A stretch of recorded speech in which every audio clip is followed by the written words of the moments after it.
যশস্বী প্রধানমন্ত্রী নরেন্দ্র মোদীজি আগামীকাল বঙ্গভূমিতে আসছেন গৌড়বঙ্গে, যেখানে রাজা শশাঙ্ক এই বঙ্গপ্রদেশ সৃষ্টি করেছিলেন সেই মালদাতে, এবং তিনি বন্দে ভারত নিয়ে আসছেন, একটা নয় একাধিক।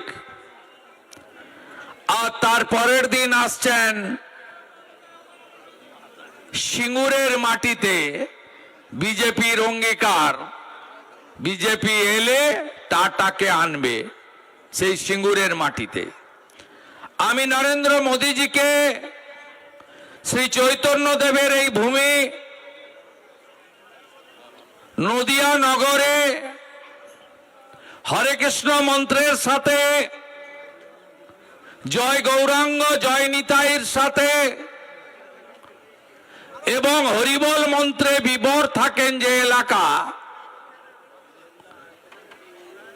পূজ্যপাদ ঠাকুর হরিচাঁদ ঠাকুর গুরুচাঁদ ঠাকুরের হরিবোল মন্ত্রের সাথে আজকে জেহাদি জঙ্গিরা বেলডাঙ্গা এলাকায় তাণ্ডব করেছে।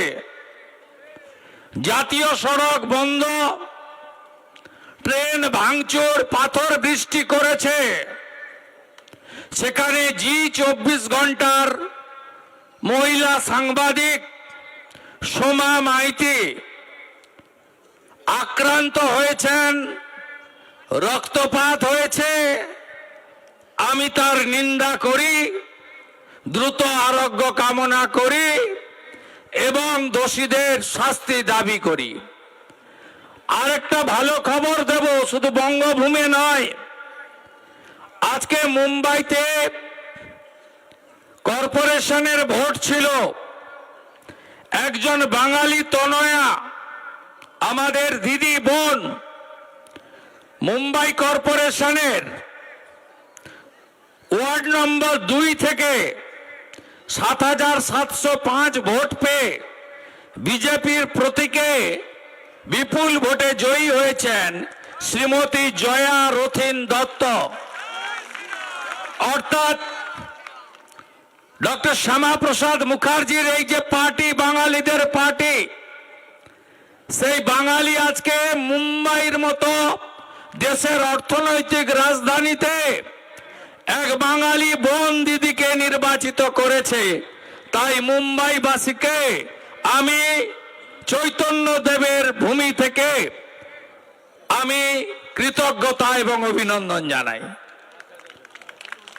আমাদের যারা নীরবে কাজ করেন, ভোটের জন্য কাজ করেন, তাদের নাম আমরা সাধারণত সামনে বলি না এবং এরা মঞ্চে উঠতে চায়ও না, নিচেই দাঁড়িয়েছিলেন।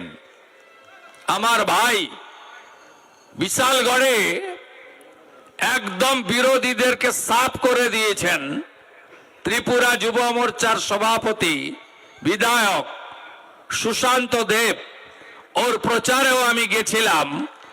আমি ভাইকে অভিনন্দন জানাই এবং তিনি আমাদের একজন বাঙালি তরুণ নেতা, তাকে স্বাগত জানাই। আপনারা জানেন যে এই কয়েকদিন ধরে এই রাজ্যে কি কি হলো, আমি একটু হিসাব আপনাদের দিই।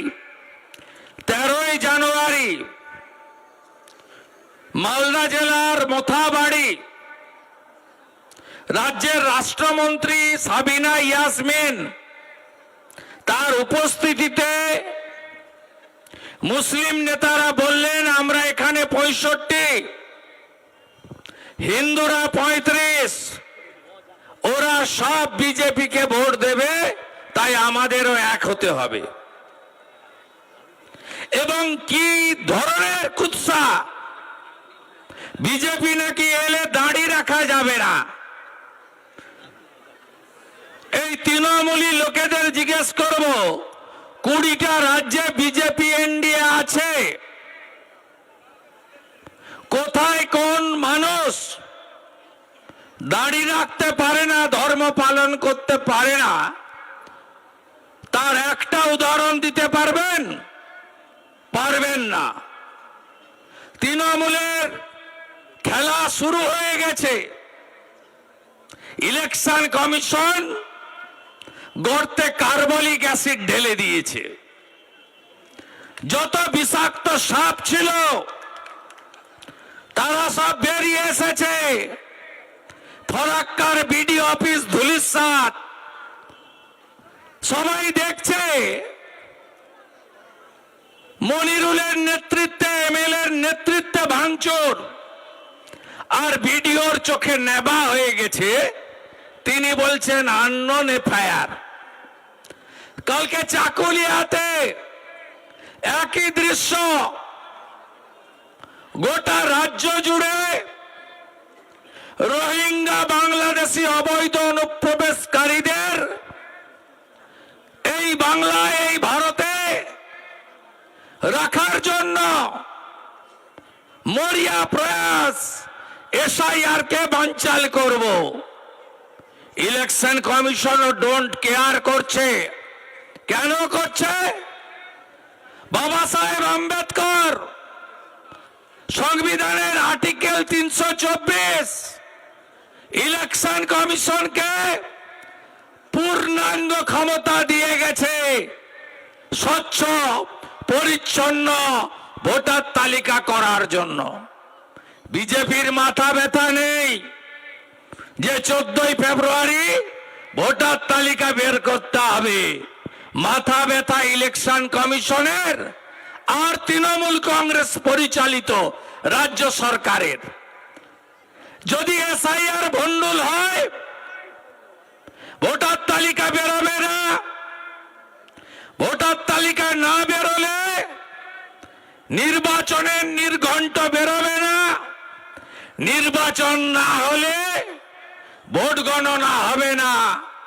ভোট গণনা না হলে এমএলএদের নাম গেজেটে প্রকাশ হবে না। এমএলএদের নাম গেজেটে প্রকাশ না হলে সরকার তৈরি হবে না। আর 5ই মে 2026 রাত্রি 12টার মধ্যে নতুন সরকার না হলে কাউকে বলতে হবে না রাষ্ট্রপতি শাসন 356। এই গুন্ডারা কেউ থাকবে? সিপিএম তো ধক ধক করে টিকে আছে। 34 বছর রাজত্ব করার পরে এখনো 5.5% ভোট পায়, যদিও হিন্দু ভোট কাটে। তৃণমূলের বি টিম। কিন্তু এই যে গুন্ডারা যারা 21 সালে বঙ্কিম ঘোষ জেতার পরে চাকদার শহরে গ্রামে আপনাদের মেরেছিল, দোকান বাড়ি লুট করেছিল, চাকদাতে একজন বিজেপি কর্মী আত্মবলিদানও দিয়েছিলেন।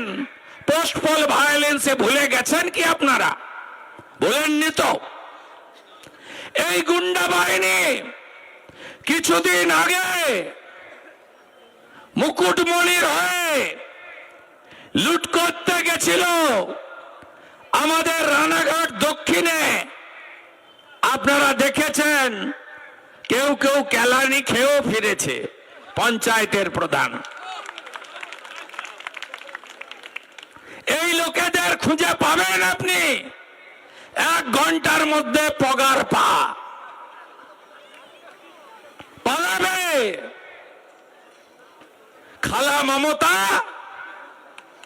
বেড়া দেওয়ার জন্য যেখানে জমি দেয়নি, ওই ফাঁকা রাস্তা ওরা জানে, ওটা দিয়েই পালাবে মোল্লা ইউনুসের কাছে। তাই যত গোলমাল করবে আপনারা ওদের ফাঁদে পা দেবেন না। অসীম সরকার বলেছে, জগন্নাথ দা বলেছে, হিন্দুদের জন্য বিজেপি আছে। আপনারা কেউ অনুপ্রবেশকারী নন, আপনারা শরণার্থী। এই বাংলাদেশে কিছুদিন আগে রতন মজুমদার, তাকে বলা হলো ধর্ম পরিবর্তন করবে না চাকরি ছাড়বে। তিনি বাংলাদেশের ল্যান্ড ডিপার্টমেন্টের কর্মচারী। তিনি বললেন বাবা মা পুত্র কন্যা স্ত্রী 8 জনের সংসার, চাকরি ছাড়লে জমি নাই, যাব কোথায়, খাবো কি? বাধ্য হলো ধর্ম ছাড়তে। রতনের নাম আজ শেখ শফিউল্লাহ। আপনি কি ধর্ম ছাড়বেন নাকি? 1907-8 প্রভু হরিচাঁদ ঠাকুর, গুরুচাঁদ ঠাকুর আবির্ভূত হয়েছিলেন। এই জোর করে ধর্ম পরিবর্তন করে ইসলামীকরণের বিরুদ্ধে মতুয়া সমাজ তৈরি করেছিলেন। 1945 থেকে পিআর ঠাকুরের লড়াই, নাগরিকত্ব চাই, কেউ শোনেনি। কংগ্রেসের কেন্দ্রের সরকার শোনেনি, রাজ্যের বাম সরকার কংগ্রেস সরকার শোনেনি। জগন্নাথ দ্বারা, শান্তনু ভাইরা 14 সালে 19 সালে জেতার পর থেকে লড়াই করেছে। 19-এ ঠাকুর বাড়িতে ঠাকুরনগরে মোদিজি প্রচারে এসে বলে গেছিলেন, তৃতীয়বারের জন্য যদি সরকার করতে পারি আমি আপনাদের সিএ দেব।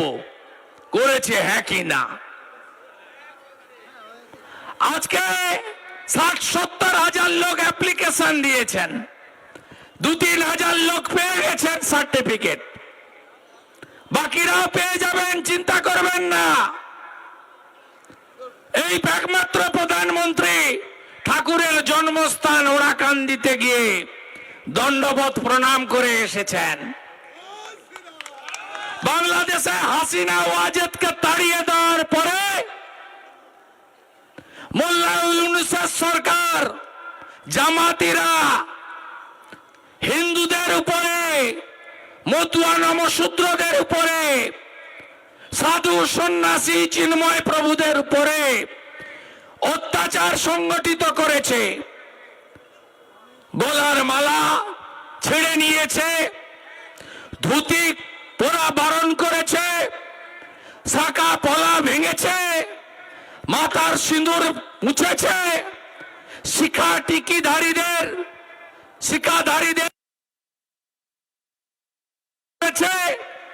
মৃদঙ্গ খঞ্জনি বাজানো বন্ধ করেছে।